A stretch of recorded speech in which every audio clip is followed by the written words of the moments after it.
Ian. Yeah. We like talking about what's hot in the collector scene, mostly with video games. Sure. And usually we've been talking about our bread and butter the past couple of years, besides failed consoles run by narcissists, is graded video games is always on that list. And all the weird shenanigans going on there. So, new thing that's really kind of gotten more popular the past year or so. CGC is about to get into it. There's a couple of reasons why we're bringing this up now. CGC is about to get into grading VHS tapes. Heritage Auctions is now auctioning off. They just had their first auction. These graded VHS tapes. And we saw the first kind of head scratcher that I've seen kind of misrepresented in the news, like a lot of the video game ones were. So really, we're seeing all the beats here of slabbed collecting. A copy of Back to the Future auctioned for $75,000.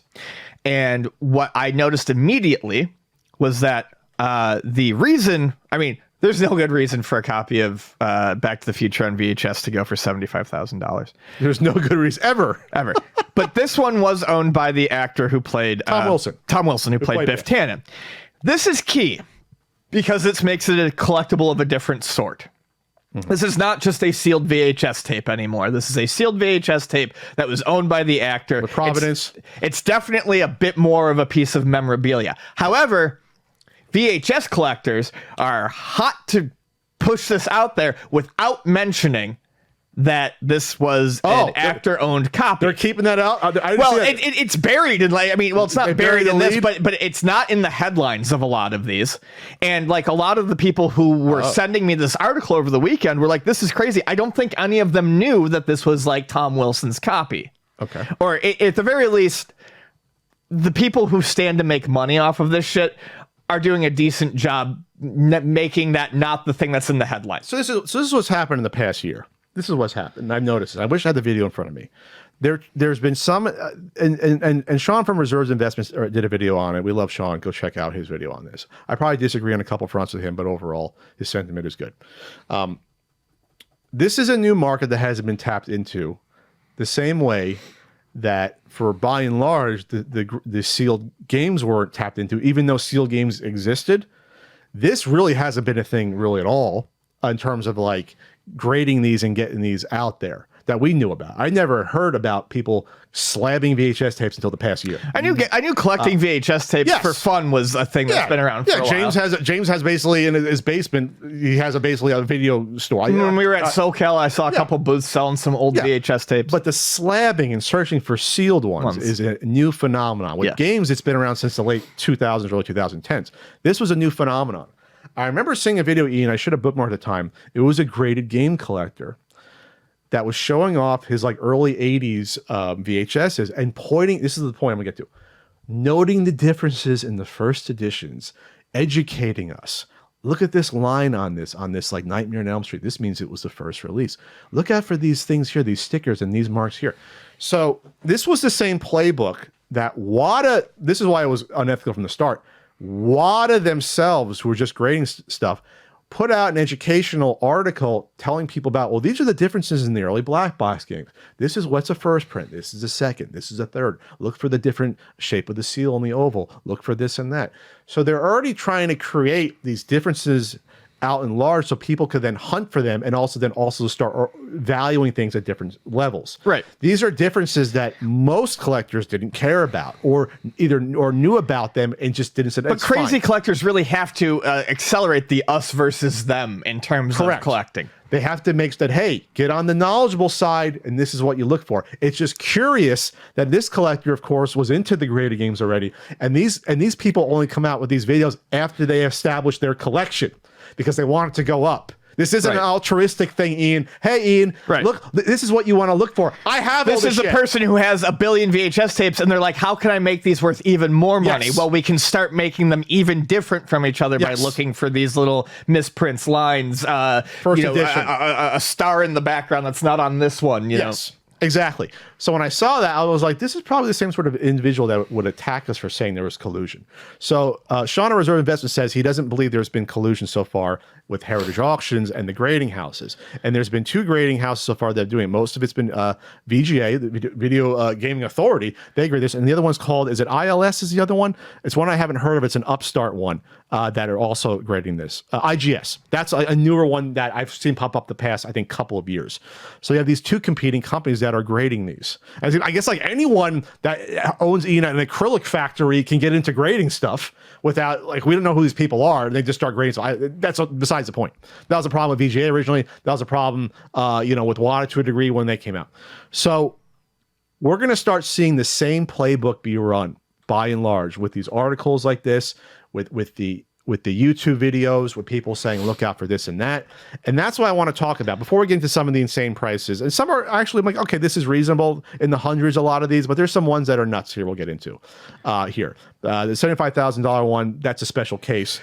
Right, in and of itself. I'm not saying whether or not I think that's crazy, but I understand from a Back to the Future fan perspective. I get it. Yeah. It's not just buying a VHS. It's buying the first edition of a thing signed and owned by one of the characters. If Michael J. Fox owned it would go for even more. Right. I get it. There's still going to be some pumping to the market. We don't know that, but at least this is like something that could come for auction normally outside of this. Right. That's fine.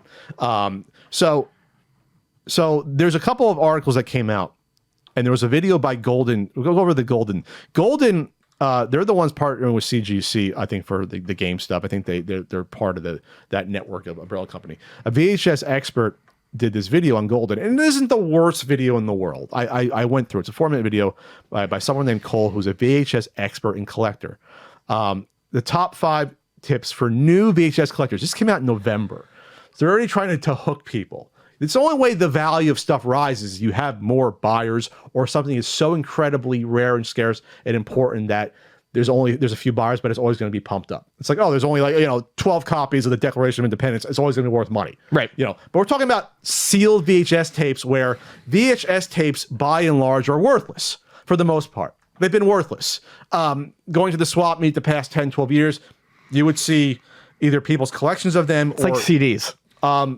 DVDs. I mean, I think VHS is probably maybe even worse. Yeah, sure. I mean, I'm talking about, you see bins of them, including sealed ones, just sit there, 50 cents each, quarter each. No one buys them. I have a sealed Bloodsport, and how did I get that? My buddy worked at the library and saw it in the donation bin and pulled it out and gave it to me. The same copy I used to buy and practice moves to when I was like, 13 years old, 14, probably. So I think that we got to talk about games versus VHS. Here's I think a slight difference. When people are buying the games, that was the first way they could play them, by and large, discounting some of the arcades, but at least in the 80s, the arcade version was different for the most part from there. VHS was a home version of something that was in theaters. It was not the first time you experienced it, mostly, for this stuff. So you're talking about a different experience, but the technology of VHS tape is fucking garbage. And I think it's important for a couple of reasons. One, it's not the most memorable way to play something. It's not. Or watch something. To experience something. It's not. For a game, yes, you pop in an NES cart, you play it on your CRT. That's like classic. That's the best it was at the time for people. VHS was not the best way to watch a movie. Never was. Ever. Ever, ever, ever. It's not the premium experience. It's the worst experience. It was worse than fucking Beta. But Beta was more expensive and was never adopted. Porn, famously, the porn industry adopted VHS, game was over. Right. That was basically what happened with that.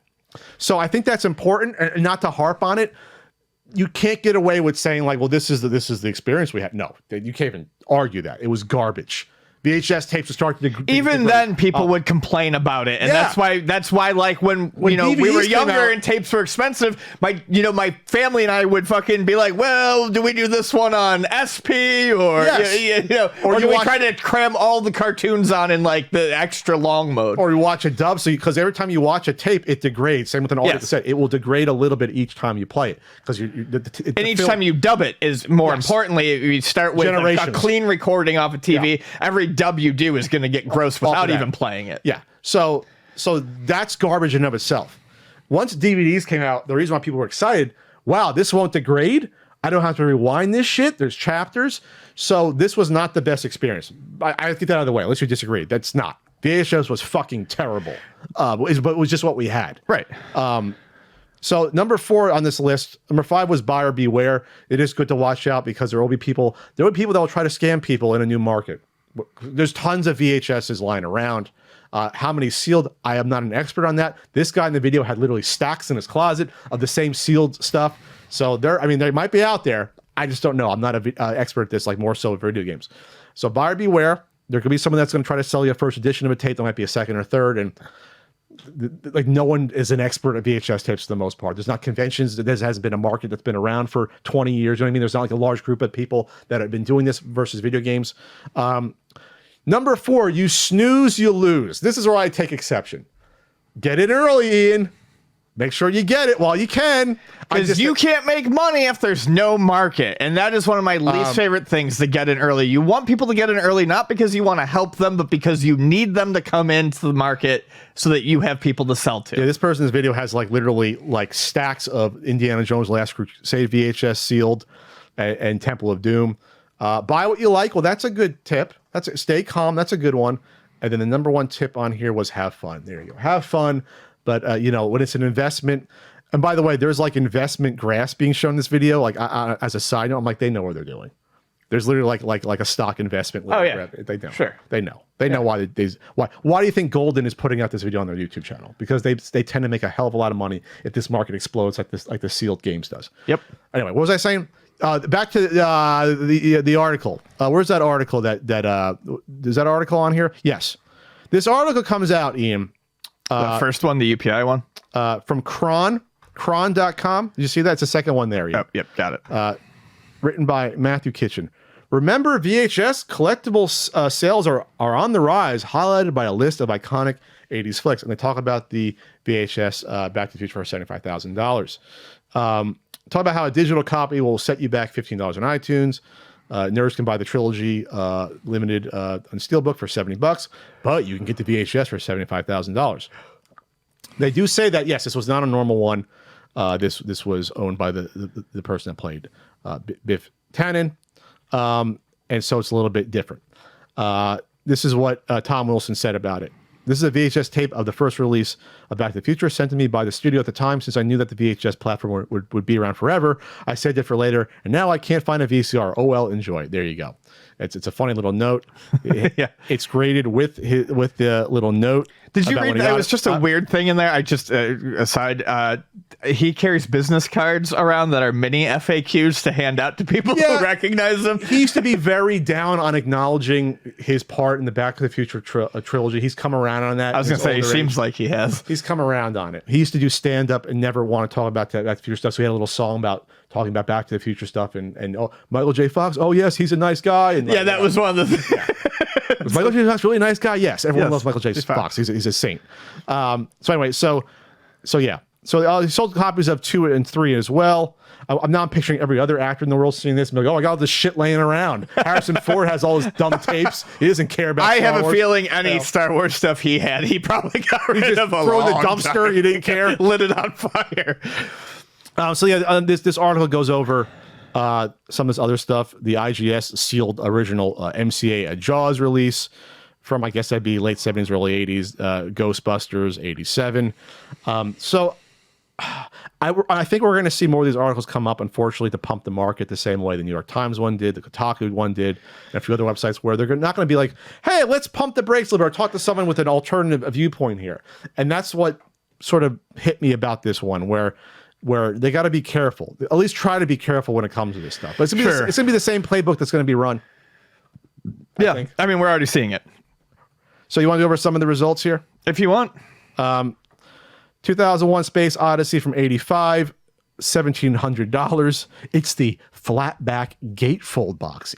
Oh, okay. 2010, $525, not nearly as good as a movie. Three Ninjas, that classic from 93, $425, 48 hours. The original one my father probably rented because he didn't care about me seeing any violent stuff when I was a kid. $875. Airplane, $1,200. Alien, the 1984 VHS, $1,900. Akira, $2,700. That's interesting because that's maybe a crossover thing, maybe. Yeah. For fans of the comic. Right.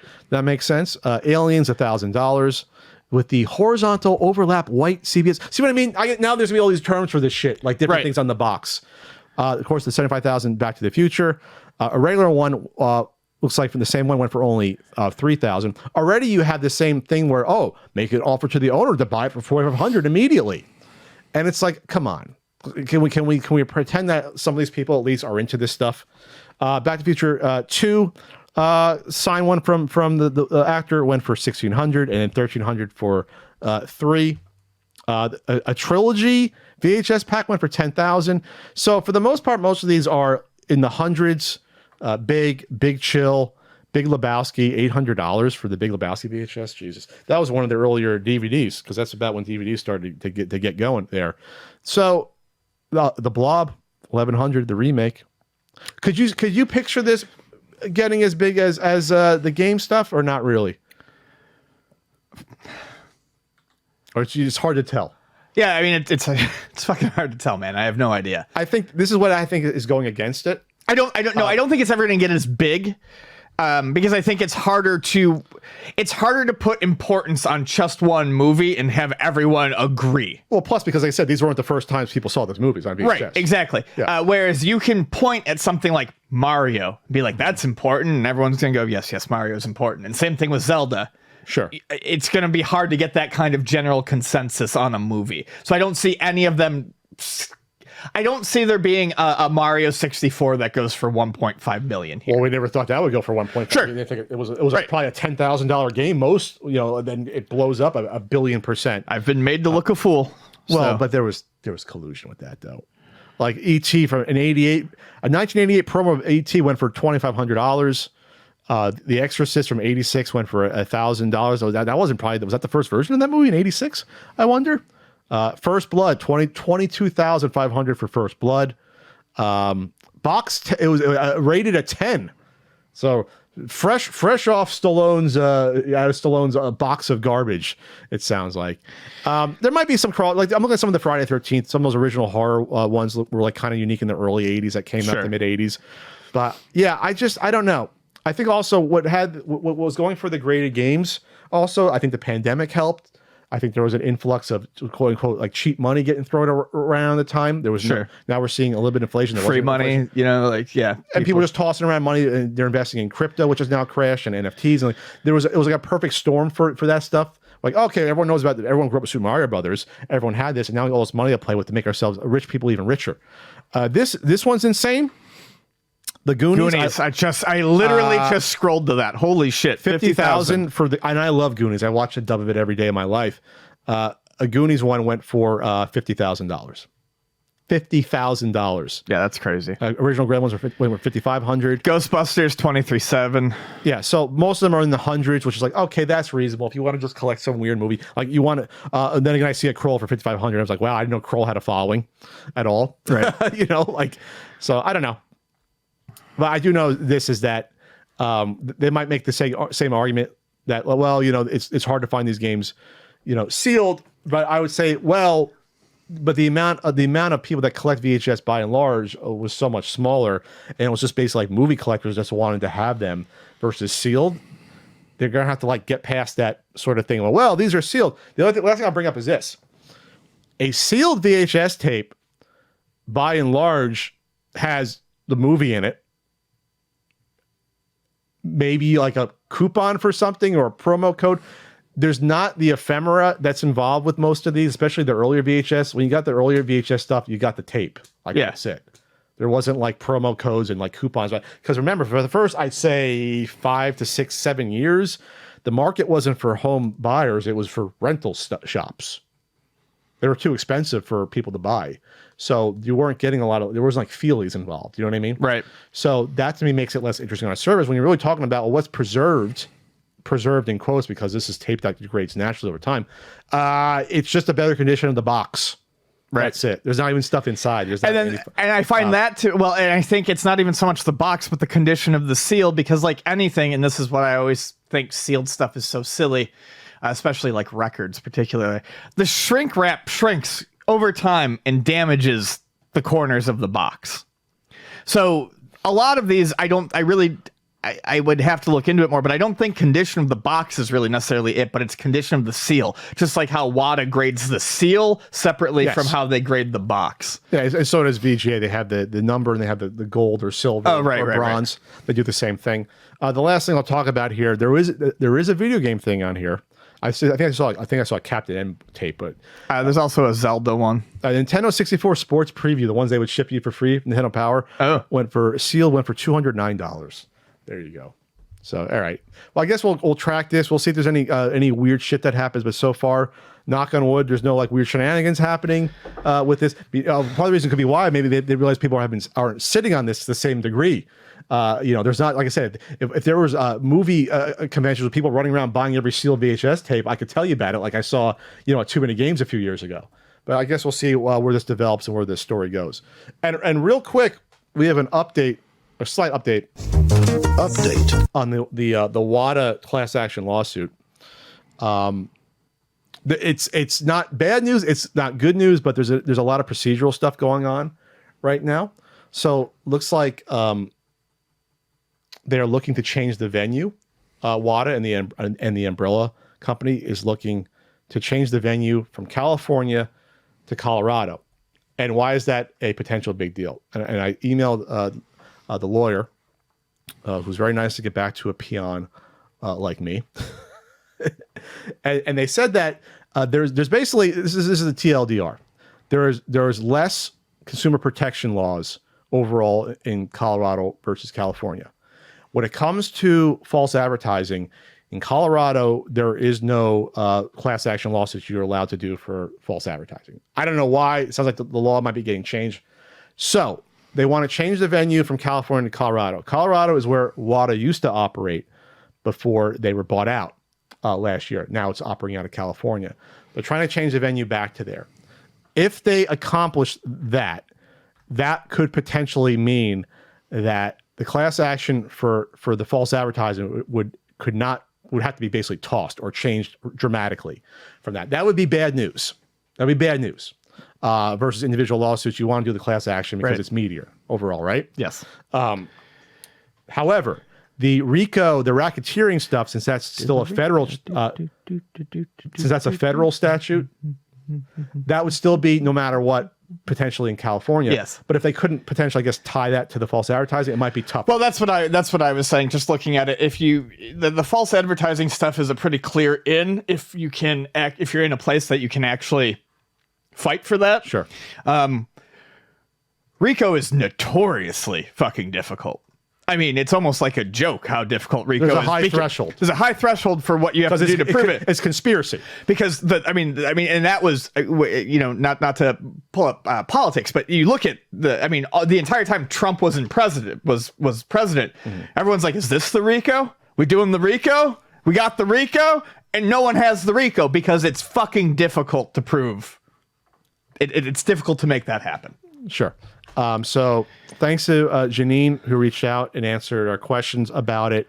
The legalese I pretty much followed, and they clarified for me a bit. So it looks like in the summer, this will probably be decided whether or not this venue change is going to happen or not. Right. And then at that point, it'll steer the lawsuit into one of two directions, it sounds like. Yes. So cross your fingers they don't get the venue change and it stays in California, because that would be better odds for that.